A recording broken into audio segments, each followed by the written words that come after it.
ಇದೊಂದು ಕಾಲ್ಪನಿಕ ಕಥೆ ಕೇವಲ ಮನರಂಜನೆ ಉದ್ದೇಶದಿಂದ ಮಾಡಿದ್ದಾಗಿದೆ. ನೀವು ವಯಸ್ಕರಾಗಿದ್ರೆ ಮಾತ್ರ ಈ ಕಥಾ ಭಾಗವನ್ನು ಕೇಳಿ ಆನಂದಿಸಬಹುದು. ತಂಗಿ ಪೂಜಾ. ಹಾಯ್ ಓದುಗರೆ, ನಮ್ಮ ಕಥಾನಾಯಕನ ಹೆಸರು ಸತೀಶ್. ಇದೊಂದು ನಿಜವಾಗಿಯೂ ಜೀವನದಲ್ಲಿ ನನ್ನ ಫ್ರೆಂಡ್ ತಂಗಿಯ ನಡುವೆ ನಡೆದಂತಹ ಒಂದು ಕಥೆ. ಸ್ವಲ್ಪ ಉಪಕಾರ ಹಾಕಿದ್ದೀನಿ. ನಮ್ಮ ಪ್ರೇಮ ಕಥೆಯನ್ನು ನಿಮಗೆ ಹೇಳ್ತಾ ಇದ್ದೀನಿ.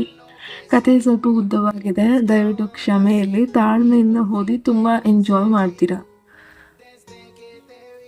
ನಾನು ಸತೀಶ್, 23 ವರ್ಷ, ಇಂಜಿನಿಯರಿಂಗ್ ಮುಗಿಸಿ ಒಂದು ಹಳ್ಳಿ ಬ್ಯಾಂಕ್ನಲ್ಲಿ ಕೆಲಸ ಮಾಡ್ತಿದ್ದೀನಿ. ನಾನು ಮತ್ತು ನನ್ನ ಫ್ರೆಂಡ್ ತಂಗಿ ಈಗ ಪೂಜಾ ಒಟ್ಟಿಗೆ ಇದ್ದೀವಿ. ಕಾರಣ ಇದೆ. ಏನಾಯಿತು ಅಂದರೆ, ಒಂದ್ಸಲ ನಮಗೆ ನಮ್ಮ ತಂದೆ ತಾಯಿ ಇಲ್ಲ. ನಾವು ಒಂದು ಸತಿ ಟೂರಿಗೆ ನನ್ನ ಸ್ನೇಹಿತ ಲೋಕೇಶ, ಅವನ ತಂಗಿ ಪೂಜಾ, ನಾನು, ನನ್ನ ಅಪ್ಪ ಅಮ್ಮ, ನನ್ನ ಅಪ್ಪ ಅಮ್ಮನಿಗೆ ಒಬ್ಬನೇ ಮಗ ನಾವು 3 ಜನ, ಅವರಿಬ್ಬರು ಒಂದು ಯಾತ್ರೆಗೆ ಅಂತ ಹೊರಟಾಗ ಒಬ್ಬ ಕುಡುಕ ಲಾರಿ ಡ್ರೈವರ್ ನನ್ನ ಸ್ನೇಹಿತ ಅಮ್ಮ ಅಪ್ಪನಿಗೆ ಗುದ್ಬಿಟ್ಟ. ಅಲ್ಲೇ ಇದ್ದ ಕೆಲ ಒಳ್ಳೆಯ ವ್ಯಕ್ತಿಗಳ ಸಹಾಯದಿಂದ ನಾವು ನಮ್ಮ ಅಮ್ಮ ಅಪ್ಪ ಸ್ನೇಹಿತ ಇವರೆಲ್ಲ ಸಂಸ್ಕಾರ ಮಾಡಿಬಿಟ್ಟು ಬಂದ್ವಿ. ಹಾಗೆ ನಮ್ಮ ಮನೆಗೆ ತಿರುಗಿ ಬಂದ್ವಿ. ನನ್ನ ವಯಸ್ಸಿನ ಎಲ್ಲ ಗೆಳೆಯರಿಗೂ ಆಲ್ರೆಡಿ ಮದುವೆಯಾಗಿತ್ತು. ನನಗೆ ಸುಮಾರು ವಯಸ್ಸು 30 ಆಯಿತು. ಆದರೆ ನಂದೇನೂ ಇಲ್ಲ. ಯಾಕಂದರೆ ಅಪ್ಪ ಅಮ್ಮ ಇದ್ದಿರೋ ಕೊರಗಲ್ಲೇ 3 ವರ್ಷ ಕಳೆದ್ಬಿಟ್ಟೆ. ಅಪ್ಪ ಅಮ್ಮ ಇದ್ದಿದ್ರೆ ಮದುವೆ ಮಾಡ್ತಿದ್ರೇನೋ. ಆದರೆ ನನ್ನ ಫ್ರೆಂಡ್ ತಂಗಿ ಇದ್ದಾಳಲ್ವ, ಅವಳನ್ನೊಂದು ದಡ ಮುಟ್ಟಿಸೋದಕ್ಕೋಸ್ಕರನೇ ಮದುವೆ ಆಗಿರಲಿಲ್ಲ. ನನ್ನ ಫ್ರೆಂಡ್ ಕೊನೆಯದಾಗಿ ಸಾಯಬೇಕಾದ್ರೆ ಅವಳಿಗೊಂದು ಒಳ್ಳೆ ಜೀವನವನ್ನು ಕಟ್ಕೊಡೋದು ನಿನ್ನ ಜವಾಬ್ದಾರಿ ಅಂತ ಹೇಳ್ಬಿಟ್ಟು ಪಾಪ ಇಹಲೋಕ ತ್ಯಜಿಸ್ದ. ಅವನು ಎಷ್ಟು ನನ್ನ ಬೆಸ್ಟ್ ಫ್ರೆಂಡ್ ಅಂದರೆ ನಿಜವಾಗಿಯೂ ಅವನಷ್ಟು ಬೆಸ್ಟ್ ಫ್ರೆಂಡ್. ನನ್ನ ಕಷ್ಟದಲ್ಲಿ ನನಗೆ ದುಡ್ಡಿನ ಸಹಾಯ ಮಾಡಿದ, ನನ್ನ ಜೊತೆ ನಿಂತಿದ್ದಾನೆ. ಅವನು ಬಾಲ್ಯದಿಂದನೂ ಒಬ್ಬ ಒಳ್ಳೆ ಸ್ನೇಹಿತ. ಆದ್ದರಿಂದ ಅವನ ಮೇಲೆ ಒಂದು ರೀತಿ ಬೇರೆ ಥರನೇ ಭಾವನೆ. ಹಾಗಾಗಿ ಅವಳಿಗೊಂದು ಒಳ್ಳೆ ಬದುಕು ಸಿಕ್ಕ ಮೇಲೆ ನಾನು ನನ್ನ ಬಗ್ಗೆ ಯೋಚನೆ ಮಾಡುವುದಾಗಿ ನಿರ್ಧಾರ ಮಾಡೇ ಬಿಟ್ಟಿದ್ದೆ. ಈಗ ನಾನು ಹೇಳಬೇಕಂದ್ರೆ, ಅವಳ ಹೆಸರು ಪೂಜಾ. ಹೆಚ್ಚು ದಪ್ಪನೂ ಇಲ್ಲದೆ ಅತಿ ಸಣ್ಣವೂ ಇಲ್ಲದೆ ಮುದ್ದಾಗಿ ಕಾಣುವಂಥ ಹುಡುಗಿ. ಸಾಧಾರಣವಾದ ಎತ್ತರ, ನಿಂತರೆ ಒಂದು 5.2 ಅಡಿ ಎತ್ತರ ಬರಬಹುದು. ಉದ್ದವಾದ ಕೂದಲು, ಹೊಳೆಯುವ ಚರ್ಮ, ಕಾಂತಿ. ನೋಡೋದಕ್ಕೆ ಸ್ವಲ್ಪ ಕಾಜಲ್ ಅಗರ್ವಾಲ್ ಥರ ಕಾಣಿಸ್ತಾಳೆ. ಏನು ಅವ್ರನ್ನ ಬ್ಯೂಟೀಸಾ? ನೋಡಿದ್ರೆ ಇವ್ರದ್ದು ನ್ಯಾಚುರಲ್ ಬ್ಯೂಟಿ ಅನ್ಸುತ್ತಪ್ಪ. ಹಳ್ಳಿಯ ಹುಡುಗಿ ಅಂತ ಯಾವಾಗಲೂ ಚೂಡಿ ದಾರವನ್ನು ಹಾಕೊಳ್ತಾಳೆ. ತುಂಬ ಸುಸಂಸ್ಕೃತ ಮನೆಯ ಹೆಣ್ಣು ಮಗಳ ಹಾಗೆ. ಯಾವತ್ತೂ ಕೂಡ ಈ ಮಾಡರ್ನ್ ಹುಡುಗಿರ ಥರ ಸ್ಟೈಲಾಗಿ ಜೀನ್ಸು ಟಾಪ್ಸು ಆ ಥರದ್ದೆಲ್ಲ ಹಾಕೇ ಇಲ್ಲ. ಜಸ್ಟ್ ಸೀರೆ, ಚೂಡಿದಾರಿ, ಲಂಗ ದಾವಣಿ ಇದೆ. ನನ್ನ ರಾಣಿ ಒಬ್ಬ ಒಳ್ಳೆಯ ಹುಡುಗನಿಗೆ ಕೊಟ್ಟು ಮದುವೆ ಮಾಡಬೇಕನ್ನೋದು ನನ್ನ ಆಸೆಯಾಗಿತ್ತು.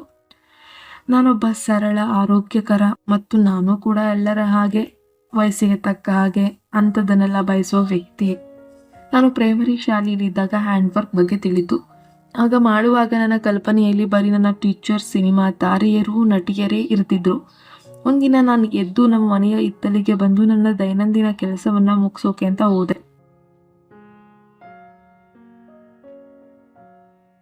ಹಳ್ಳಿಗಳಲ್ಲಿ ಹೇಗೆ ಚೂಡಿದಾರದ ದುಪ್ಪಟ್ಟವನ್ನು ಕಟ್ಕೊಂಡು ಕೆಲಸ ಮಾಡೋದು, ಹಳ್ಳಿಗಳಲ್ಲಿ ಈ ತರಹದ ಸಹಜ ಅಲ್ಲ. ಪೂಜಾ ಬಟ್ಟೆ ಹೋಗಿತಿದ್ಲು. ನಾನು, ಪೂಜಾ ಇವತ್ತು ಕಾಲೇಜಿಗೆ ಹೋಗಲ್ವಮ್ಮ ಅಂತ ಕೇಳಿದೆ. ಪೂಜಾ, ಇಲ್ಲ ಇವತ್ತು ಕಾಲೇಜಿಗೆ ರಜಾ ಇದೆ, ಆದರೆ ಇವತ್ತು ಲೇಟಾಗಿ ಎದ್ದು ಮನೆ ಕೆಲಸ ಎಲ್ಲ ಮಾಡ್ಕೊಳ್ತಾ ಇದ್ದೀನಿ ಅಂತ ಹೇಳಿದ್ಲು. ನಾರ್ಮಲ್ ಆಗಿ ದುಪ್ಪಟ್ಟವನ್ನು ಬಿಗಿಯಾಗಿ ಕಟ್ಕೊಂಡು ಬಟ್ಟೆ ಹೋಗಿದ್ದೀನಿ. ಹಳ್ಳಿಗಳಲ್ಲಿ ಸಹಜವೇ. ಪ್ರತಿಯೊಂದು ಹೆಣ್ಣು ಮಗಳು ಇದೇ ಥರ ಮಾಡೋದು. ಕೆಲವೊಮ್ಮೆ ಅವಳಿಗೆ ನಾನು ಸಹಜವಾಗಿಯೇ ಕೇಳ್ತಿದ್ದೆ. ಫುಲ್ಲು ಫ್ರೆಂಡ್ಲಿಯಾಗಿ ಮಾತಾಡ್ತಿದ್ವಿ. ಬ್ರಷ್ ಮಾಡಿದ ನಂತರ ನಾನು, ಇವತ್ತ್ಯಾಕೆ ಕಾಲೇಜಿಗೆ ರಜಾ, ಏನು ವಿಶೇಷ, ಏನಿದೆ ಇವತ್ತು? ಇವತ್ತಾ? ಪೂಜಾ ನನ್ನನ್ನು ಯಾವಾಗಲೂ ಅಪರೂಪಕ್ಕೆ ಅಣ್ಣ ಅಂತ ಕರಿತಿದ್ಲು. ಅವಳಿಗೂ ಅಣ್ಣ ಅಂತ ಕರೆಯೋಕ್ಕೆ ಬೇಸರ ಏನೋ. ನಾನು ಮಾತ್ರ ತಂಗಿ ಅಂತ ಕರಿತಿರಲಿಲ್ಲ, ಜಸ್ಟ್ ಪೂಜಾ ಅಂತಲೇ ಕರಿತಿದ್ದು. ಇವತ್ತು ಕಾಲೇಜ್ ಫೌಂಡರ್ ಡೇ, ಅದಕ್ಕೆ ರಜೆ ಕೊಟ್ಟಿದ್ದಾರೆ. ಹೇಳುತ್ತಾ ಬಟ್ಟೆಗಳನ್ನು ಹಗ್ಗದ ಮೇಲೆ ಹೊಣ ಹಾಕಲು ಹೋದ್ಲು. ಒಣಗು ಹಾಕುವಾಗ ಅವಳ ಕೈಯನ್ನು ಮೇಲೆ ಇಟ್ಟಿದ್ಲು. ನೀರಿನಿಂದ ಒದ್ದೆ ಆದ ಕಾರಣ ಅವಳ ಆಕಾರ ವಿಕಾರವಾಗಿ ಸ್ಪಷ್ಟವಾಗಿ ಕಾಣ್ತಿತ್ತು. ಅವಳದು ಅಷ್ಟೇ ಸ್ಪಷ್ಟವಾಗಿ ಕಾಣ್ತಿತ್ತು. ಹಾಗಾಗಿ ಸ್ವಲ್ಪ ನಮಗೆ ವ್ಯತ್ಯಾಸ ಅನಿಸೋಕೆ ಶುರುವಾಯಿತು ನಮ್ಮ ಮನಸ್ಸಿನ ಭಾವನೆಗಳಲ್ಲಿ. ನಮ್ಮ ಜೀವನದಲ್ಲಿ ಒಬ್ಬಳು ಹೆಂಗಸಿಗೆ ಇಷ್ಟು ಹತ್ತಿರದಿಂದ ನೋಡ್ತಾ ಇರೋದು, ಅದರಲ್ಲಿಯೂ ಇಷ್ಟೊಂದು ಅಂದವಾದ ಕೃತಿ ಇರುವ ಹೆಣ್ಣನ್ನು ಮೊದಲು ನೋಡ್ತಾ ಇರೋದು. ಅವಳು ನನ್ನ ಸ್ನೇಹಿತನ ತಂಗಿಯಾದ ಕಾರಣ ನನಗೆ ತಪ್ಪಂತ ಅನ್ನಿಸ್ತು. ನನ್ನ ಮುಖವನ್ನು ಆ ಕಡೆ ತಿರುಗಿಸ್ಕೊಂಡೆ. ತಕ್ಷಣ ನಾನು ಸ್ನಾನ ಮಾಡಿ ಆಫೀಸಿಗೆ ಹೋಗೋಕ್ಕೆ ರೆಡಿ ಆಗ್ತಿದ್ದೆ. ಅಷ್ಟರಲ್ಲಿ ನೋಡಿದ್ರೆ ಪೂಜಾ ತಿಂಡಿ ನನಗೋಸ್ಕರ ರೆಡಿ ಮಾಡಿದ್ದು ಬಿಸಿ ಬಿಸಿಯಾದ ಕೇಸರಿ ಬಾತ್ ಮತ್ತು ಉಪ್ಪಿಟ್ಟು, ಸ್ವಲ್ಪ ಪಕ್ಕಕ್ಕೆ ಬೋಂಡ. ತುಂಬ ಚೆನ್ನಾಗಿ ಅಡುಗೆ ಮಾಡ್ತಾಳಪ್ಪ ಇವಳ ಊಟಕ್ಕೆ. ನಾನು ಫಿದಾ. ನಾನು ತಿಂಡಿ ತಿಂದು ನನ್ನ ಊಟದ ಬಾಕ್ಸ್ ಬ್ಯಾಗ್ನಲ್ಲಿ ಹಾಕ್ಕೊಂಡು ಹೋಗುವಾಗ ಅವಳ ಕಡೆ ತಿರುಗಿ ನೋಡಿದೆ. ಯಾಕೋ ಗೊತ್ತಿಲ್ಲ, ಒಂದು ಸ್ವಲ್ಪ ಫಿದಾ ಆಗ್ಬಿಟ್ಟಿದ್ದೀನಿ ಅವಳಿಗೆ. ನನಗೋಸ್ಕರ ಬೆಳಗ್ಗೆ ಇದು ಬ್ರೇಕ್ಫಾಸ್ಟ್ ಮಾಡ್ಕೊಳ್ತಾಳೆ, ಬಾಕ್ಸಿಗೆ ಬೇರೆ ಸಪ್ರೇಟ್ ಮಾಡ್ಕೊಳ್ತಾಳೆ, ಎಲ್ಲ ಒಂಥರ ಡಿಫ್ರೆಂಟ್. ನಾನು ಆದಷ್ಟು ಬೇಗ ನಿನ್ಗೊಂದು ಗಂಡು ಹುಡುಕ್ಬೇಕು ಕಣೆ. ಪೂಜಾ, ಯಾಕಪ್ಪ ಹಿಂಗೆ ಯಾಕೆ ಹೇಳ್ತಿದ್ಯಾ? ಇಷ್ಟು ಬೇಗ ನಾನು ಭಾರ ಆಗ್ಬಿಟ್ನಾ? ನಾನು ಬೇಗ ಮನೆಯಿಂದ ಆಚೆ ಹಾಕ್ಬೇಕು ಅಂದ್ಕೊಂಡಿದ್ದೀಯಾ? ನಾನು ಹಾಗಲ್ಲ ಪೂಜಾ, ನಿಮ್ಮ ಅಣ್ಣ ಹೇಳಿದ್ದಾನೆ ನೀನು ನನ್ನ ಜವಾಬ್ದಾರಿಗಿಂತ ನೀನೀಗ ದೊಡ್ಡವಳಾಗಿದ್ಯಾ ಮತ್ತು ಸುಂದರವಾಗೂ ಕಾಣಿಸ್ತಿದ್ಯಾ. ನಿನಗೆ ಒಂದು ಒಳ್ಳೆ ಹುಡುಗನ ಹುಡುಕ್ಬಿಟ್ರೆ ನನಗೂ ನೆಮ್ಮದಿ ಅಲ್ವಾ? ನನಗೆ ನಿಂದೇ ಭಯ ಅಪ್ಪ. ಯಾವುದಾದ್ರೂ ಬ್ಯೂಟಿಫುಲ್ ಹುಡುಗ ಬಂದು ನಿನ್ನನ್ನು ಆರಿಸ್ಕೊಂಡು ಹೋಗ್ಬಿಟ್ರೆ ಅದಕ್ಕೋಸ್ಕರ. ಪೂಜಾ, ಅಣ್ಣ ಏನು ಮಾತಾಡ್ತಿದ್ಯಾ? ನನ್ನ ಬಗ್ಗೆ ಅದ್ರುವಂಥದ್ದು ನೀನು ಏನೂ ಇಲ್ಲ. ನೀನು ಇರೋ ತನಕ ನಾನು ಯಾರ ತಂಟೆಗೂ ಹೋಗೋದಿಲ್ಲ. ನೀನು ಯಾವ ಹುಡುಗನ ತೋರಿಸ್ತೀಯೋ ಅವನನ್ನೇ ಮದುವೆ ಆಗ್ತೀನಿ, ತಲೆ ಕೆಡಿಸ್ಕೋಬೇಡ. ಅಯ್ಯೋ, ನಾನು ಹಂಗಲ್ಲಮ್ಮ ಹೇಳಿದ್ದು, ಸುಮ್ಮನೆ ಹೇಳಿದ್ದು. ಅವಳ ಮಾತು ನನ್ನ ಹೆದೆಗೆ ಮಿಡ್ತು. ಪೂಜಾ, ಓಹೋ, ನನಗೆ ಅರ್ಥ ಆಯಿತು ಬಿಡು. ನನ್ನ ಪೆಟಿಕೋಟ್ ಮೇಲೆ ಬಟ್ಟೆ ವಾಶ್ ಮಾಡ್ತಿರೋದನ್ನು ಮೊದಲನೇ ಸಲ ನೋಡಿದೀಯಲ್ವಾ, ಅದಕ್ಕೆ ಹಿಂಗೆ ಮಾಡ್ತಿದ್ಯಾ ಅಲ್ವಾ? ಅವಳ ಮಾತಿಂದ ನಾನು ಸಹಜ ಸ್ಥಿತಿಗೆ ಬಂದೆ. ಸ್ವಲ್ಪ ನನಗೇನೆ ಮುಜುಗರ ಆಗೋಯ್ತು. ಏನಪ್ಪ ಈ ಹುಡುಗಿ ಹಿಂಗೆ ಸ್ಟ್ರೈಟಾಗಿ ಮಾತಾಡಕ್ಕಂತ. ನಾನು ಸಹಜ ಸ್ಥಿತಿಗೆ ಬಂದಮೇಲೆ ನಾನು ಅವಳು ಹೇಳಿದ ಮಾತಿಗೆ ಯಾವುದಕ್ಕೂ ಪ್ರತಿಕ್ರಿಯೆ ನೀಡಲಿಲ್ಲ. ಏನು ಹೇಳಬೇಕಂತಲೇ ಗೊತ್ತಾಗಲಿಲ್ಲ.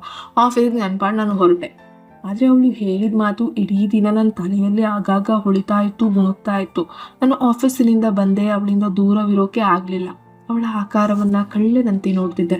ಅವಳು ಪೂರ್ತಿಯಾಗಿ ಸೀರೆ ಉಟ್ಟಿದ್ರು. ಪಾರದರ್ಶಕವಾದ ಅವಳ ಸೀರೆಯಿಂದ ಎಲ್ಲವೂ ಎದ್ದು ಎದ್ದು ಕಾಣ್ತಿದೆ.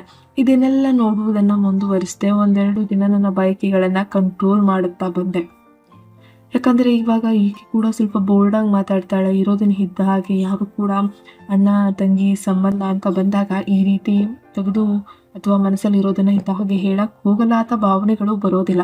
ಆಕೆ ಅವಳನ್ನು ನನ್ನನ್ನು ಆ ಥರ ಅಕ್ಸೆಪ್ಟ್ ಮಾಡಿಲ್ಲ ಅಂತ ಅನಿಸುತ್ತೆ. ಅವಳು ಬಟ್ಟೆ ಒಗೆಯುವುದನ್ನು ನೋಡಲು ಹಿತ್ತಲಿಗೆ ಹೋದೆ. ನಾನು ಬಟ್ಟೆ ಒಗೆಯುವಾಗ ನೀರು ತಂದು ಕೊಡ್ಲಾ, ನೀರು ಹಾಕ್ಲಾ ಕೇಳ್ತಿದ್ದೆ. ಪೂಜಾ, ಅಯ್ಯೋ ಇವತ್ತೇನಣ್ಣ ಸ್ಪೆಷಲ್ಲು? ಬೇಡ, ನೀವು ಹೋಗಿ ರೆಸ್ಟ್ ತಗೊಳ್ಳಿ. ಪಾಪ ಆಫೀಸ್ನಲ್ಲೂ ಕೆಲಸ ಮಾಡ್ತೀರಾ, ಇಲ್ಲೂ ಮಾಡೋದು ಬೇಡ. ನಾನು ನೀರು ಹಾಕೋತೀನಿ, ನಾನು ಅದನ್ನೆಲ್ಲ ಮ್ಯಾನೇಜ್ ಮಾಡ್ಕೊಳ್ತೀನಿ, ಹೋಗಿ ಹೋಗಿ ಅಂದ್ಲು. ಅಯ್ಯೋ, ನಾನು ಏನಿಲ್ಲ, ಏನು ಆಫೀಸ್ನಲ್ಲಿ ನಾನು ಏನು ಕಡ್ದು ಕಟ್ಟೆ ಹಾಕ್ತೀನಿ, ಒಂದು ತಾವು ಕೂತಿರ್ತೀನಿ, ಮಿಷಿನ್ ಓದ್ತೀನಿ, ಅಷ್ಟಕ್ಕೆ ಕೈ ಕಾಲೆಲ್ಲ ನೋವು ಬರುತ್ತಾ? ಏನಿಲ್ಲ, ಐ ಆಮ್ ಫೈನ್. ನಿನಗೆ ಹೆಲ್ಪ್ ಮಾಡೋದ್ರಿಂದ ನನಗೆ ಏನೂ ಕಷ್ಟ ಆಗಲ್ಲ. ನಾನು ಇನ್ನೂ ಜಿಮ್ಗೆ ಹೋಗೋದು ತಪ್ಪುತ್ತೆ. ಒಳ್ಳೆ ಫಿಟ್ನೆಸ್ಸು. ಹೌದು, ನಿಮ್ಮ ಕಾಲೇಜ್ನಲ್ಲಿ ಬ್ಯೂಟಿ ಕಾಂಟೆಸ್ಟ್ ಅಂಥದ್ದೇನೂ ಮಾಡೋದಿಲ್ವಾ? ಪೂಜಾ, ಹಾಂ ಅದಾ, ಇರುತ್ತೆ. ಯಾಕೆ ಕೇಳ್ತಿದ್ಯಾ? ನಾನು ಸುಮ್ಮನೆ. ನೀನು ಭಾಗವಹಿಸಲ್ವಾ, ಅದರಲ್ಲ ಇಂಟ್ರೆಸ್ಟ್ ಇಲ್ವಾ ಅಂತ. ಪೂಜಾ, ಇಲ್ಲ ಅಣ್ಣ, ಅದಕ್ಕೆ ಹೋಗ್ಬೇಕಂದ್ರೆ ಸುಂದರವಾಗಿರಬೇಕು,